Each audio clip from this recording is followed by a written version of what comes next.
Hi, and welcome to the latest edition of the Sage Download.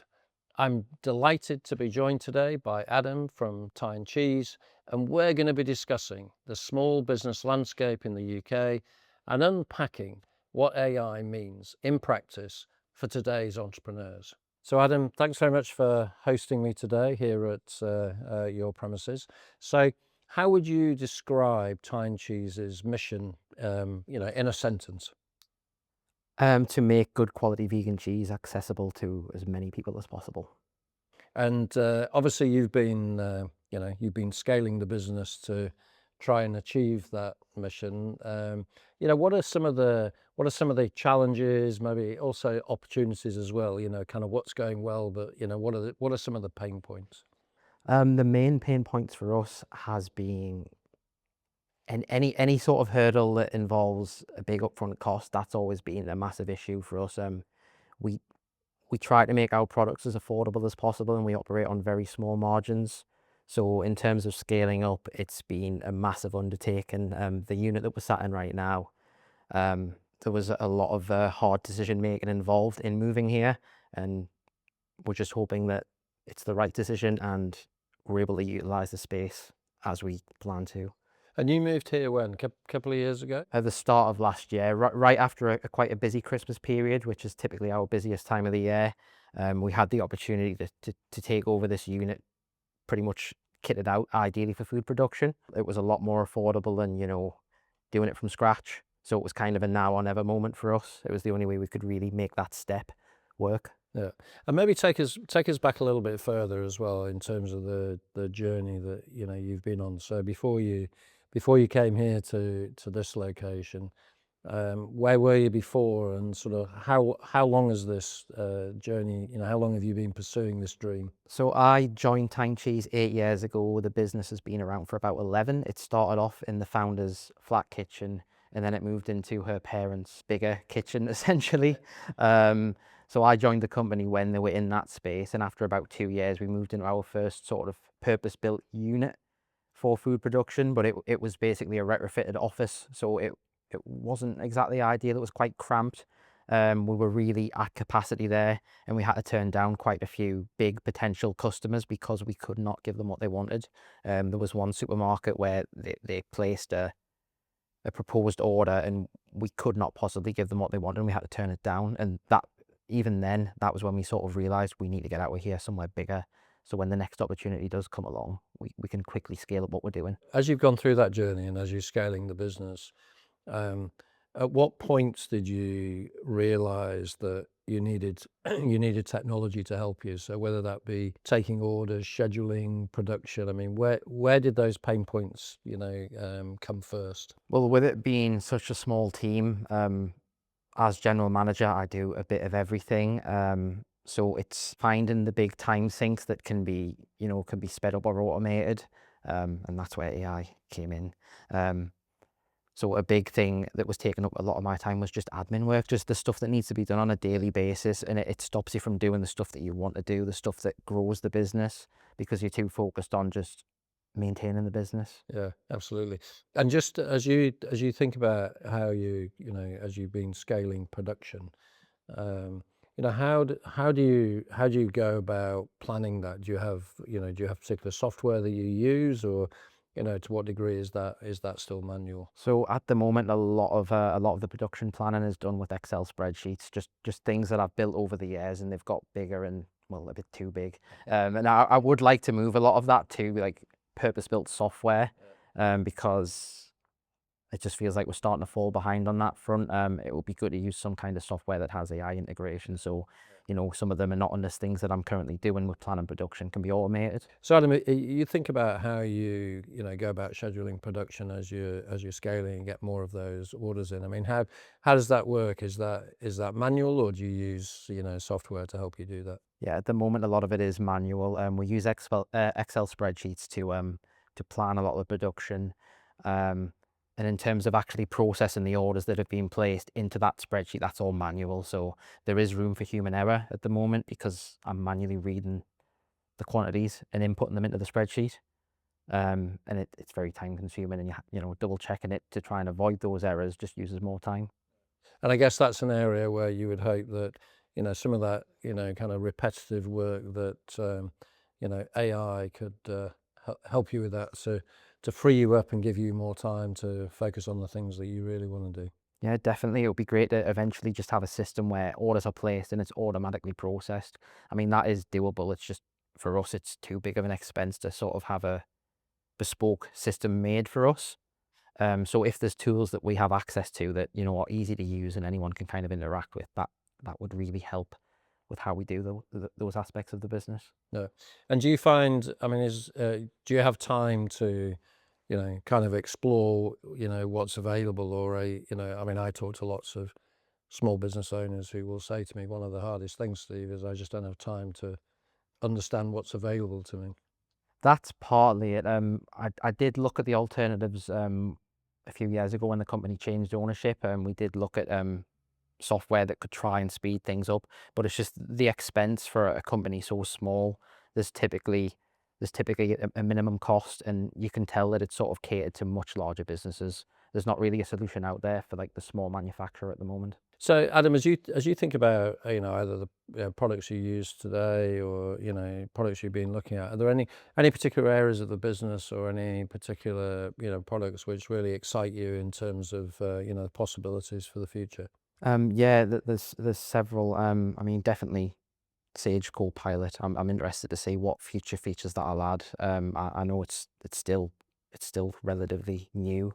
And I do use various other AI tools for work, both work and personal life. And the rate of development in the past 2 years has been amazing. We have AI agents now where rather than a human giving it one task at a time, you can essentially give it a duty or a job to perform, and it'll do it semi-autonomously.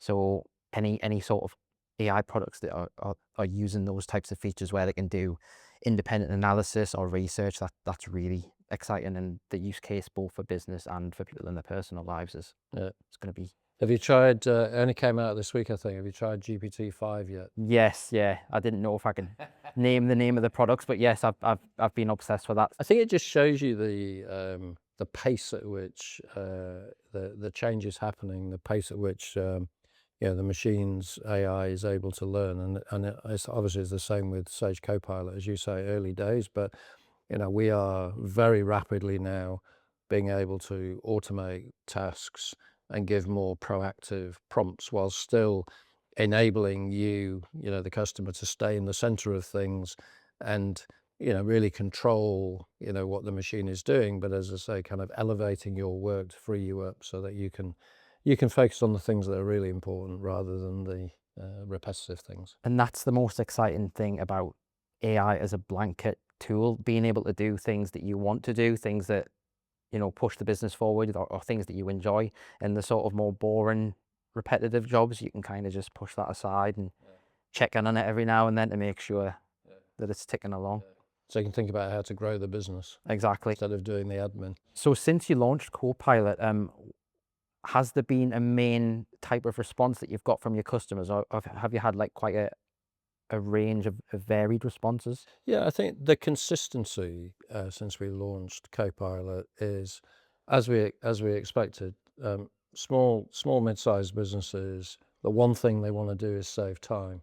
So the universal reaction has been, that's great, even if it's only saving me 5-10 minutes, because it's doing it multiple times during the course of the day. By the end of the week, it's saving me many hours, and so that time saving is seen universally as very valuable.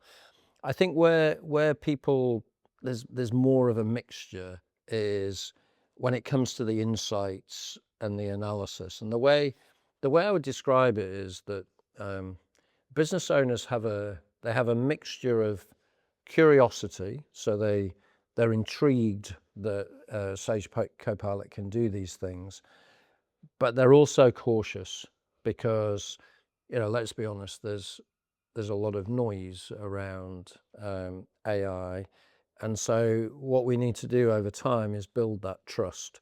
So I think as you see Sage Copilot automating tasks and doing things for you, and you can see that it's doing that in a way that you're happy with, you then build the trust to accept some of the insights, some of the analysis, some of the suggestions.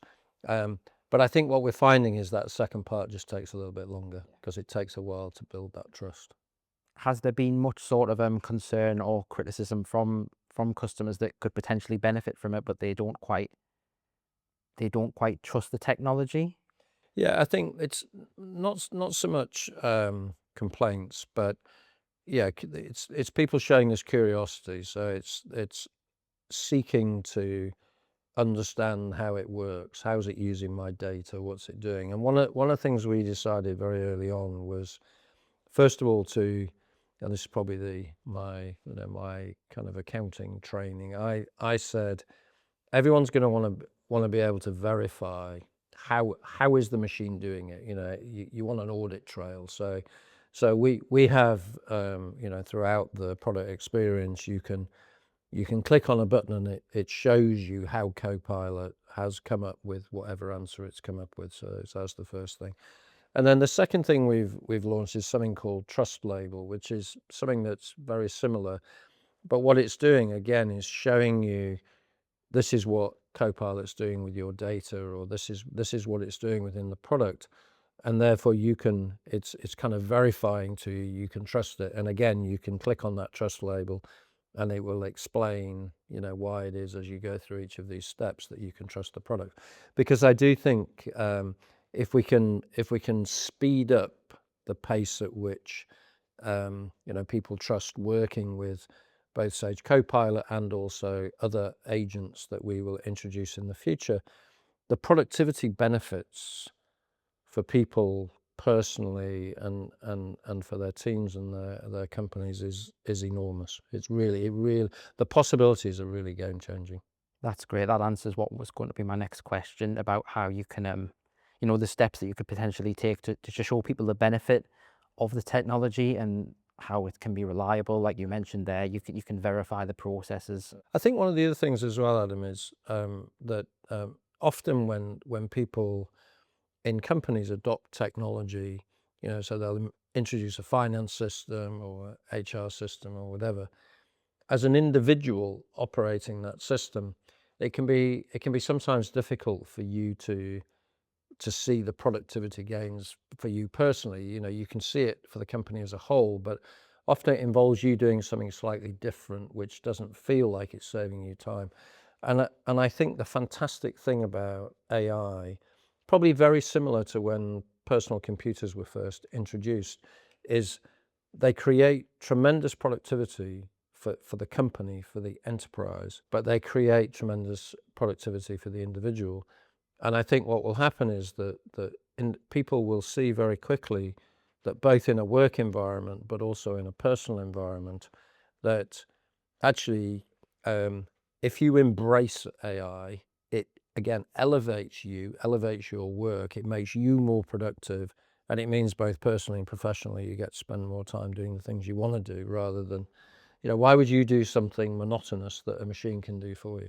And that's exactly what I'm telling people. Like, work and business aside, it can be so helpful in your personal life, because personal lives you have an admin Yeah, outside of work as well, and it frees up more time to do things you want when you're not exactly. working. Exactly. Well, I'm obviously, a lot older than you, and when I was, studying back in the 70s, doing research, I mean, just finding information. I mean, we joke about Encyclopedia Britannica being on the bookshelf, but to find out anything, you had to go and find a book, you had to go to the library, you had to, search for it, and that would take hours and hours and hours.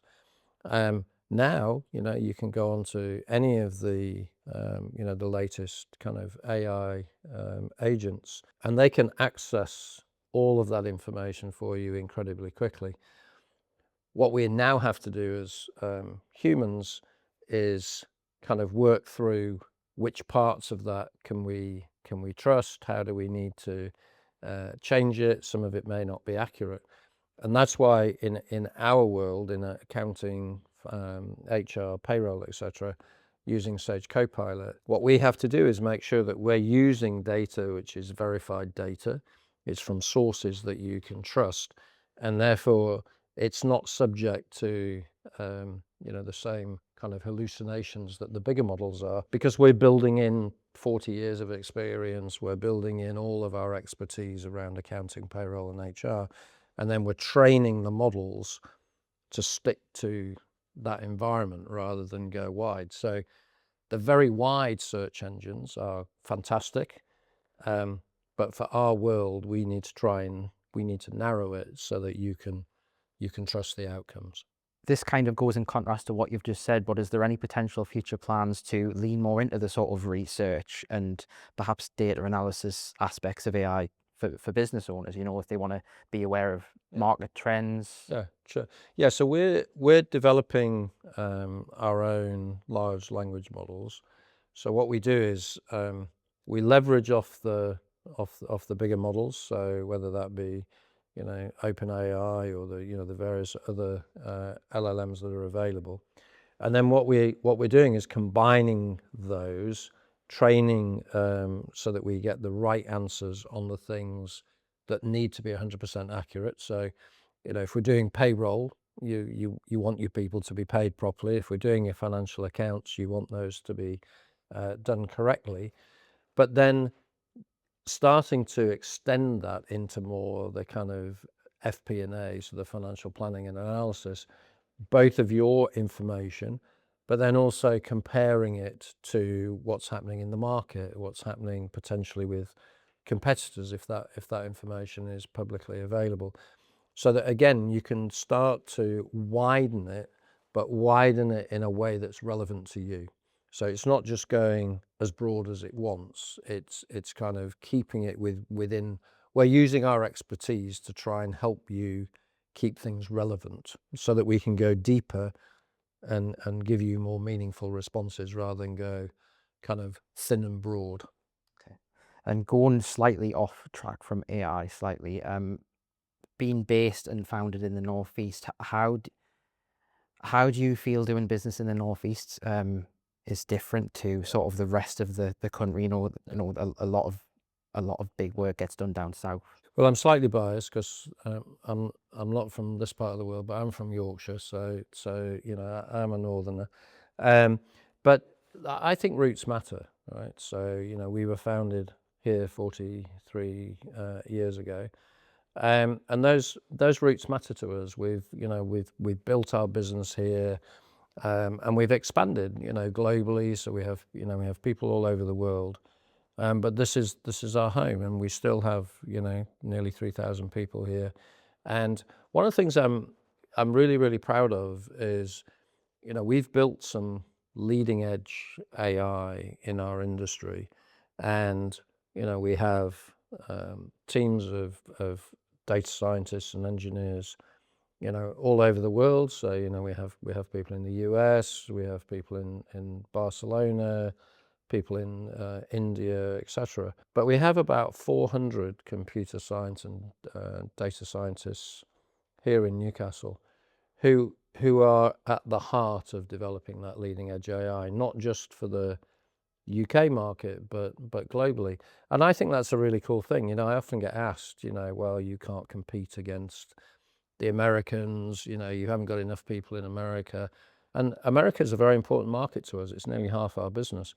But we compete against American competitors every day, and we win, right? So we win in the US, we win in the UK, we win in Europe, and so I'm very proud of the fact that we can do that from the UK, and we can do it from the Northeast, where I think there's a really strong ecosystem up here. There's fantastic universities, really good access to talent. And I think one of the great things is, because Sage was born here, we're big, people have heard of us, we're part of the community. It also means we can hire some of the very best people, because people want to work for us, because they appreciate that we're kind of part of the Northeast fabric. We're not just, our campus is more than an office, right? It's not. It's our home. Fantastic. Yeah, it is. It's great to have companies with global recognition headquartered in Newcastle. I'm very proud of where I'm from, so it is good to see that. And what it means is you can give, you can give people, lots of opportunities. So, some people want to, live and work here, and they don't want different experiences. But some people do, right? So people want to, they want to spell in London, or they want to spell in America, or they want to spell in Paris or wherever, and we give them that opportunity. And even if they don't want to move house, and they want to live and work here in the Northeast, we can give them exposure to a global business, right? And and that gives people, lots of different learning experiences, and yeah, it's very rewarding, I think, for people, to have that combination of, being local, being where the business was founded, um, but being part of this kind of, global mission, which is all about making lives easier for small, mid-sized businesses. So you previously mentioned authentic intelligence. Could you tell me a bit more about what you mean by that?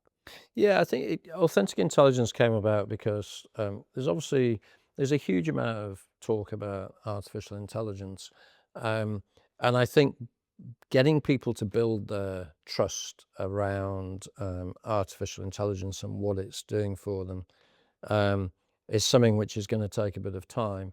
And we've always designed our AI right from the beginning in a way that, how can we really help our customers save time? How can we help our customers, do things so that they have more time to run their businesses? And so this kind of word authentic comes from it. It's doing it for you. You can believe it, right? It's not we're not developing all of these things, so that we can go and do something which is not to your benefit. Our whole mission is about breaking down barriers so that everyone can thrive, starting with our customers, and to build a trusted, thriving network powered by AI. And for all of those things to come together, I need customers to trust that we are building things in an authentic way, which is designed to help everyone, to help our customers. And so I think describing it as authentic intelligence, I think, is just this reminder of our commitment, our promise, that we're doing it, for the right reasons, in accordance with our values, and we're doing it to benefit you. That's great. I mean, it distinguishes it from, there's so many different types of AI, and I think a lot of people kind of blanket them all together. And some of them aren't designed to be factually reliable. Some of them are more creative. So it's great to have that distinction and make people more aware of that. So in terms of Sage, working in support of SMEs, is there anything you think the government could be doing to help better support companies like Tyne Cheese? Yeah, I think, first of all, I think the future is all about, a digital economy. So I think anything the government can do to remove, friction, and encourage, a digital economy is very important. And then I think the second thing is, we have close to 6 million, small mid-sized businesses in the UK. They are the powerhouse of our economy, and so I think sometimes, you see a lot of narrative about bigger companies. But if we want the UK to be successful, we want the UK to grow, we want the UK to thrive, we need our SMBs to thrive. And therefore, I always encourage government, whenever you're thinking about policy, it's for politicians to decide, how to balance the books, which things to do, but always think about, what impact is this going to have on SMBs? Is this going to help SMBs grow? Is this going to help reduce kind of red tape and bureaucracy for SMBs? Or is it going to make it harder for them? Because if you introduce anything that makes it harder for them, you're then increasing the risk that the economy doesn't grow. Because unless SMBs flourish, the UK economy will not grow in the way that any of us want to. So it's that kind of, get rid of the friction, make it digital, and do everything you possibly can to promote SMBs growth. The government love to talk about creating jobs, supporting SMEs. That's one surefire way to create more new stable jobs. Thanks a lot. Thank you. Thank you. Very good.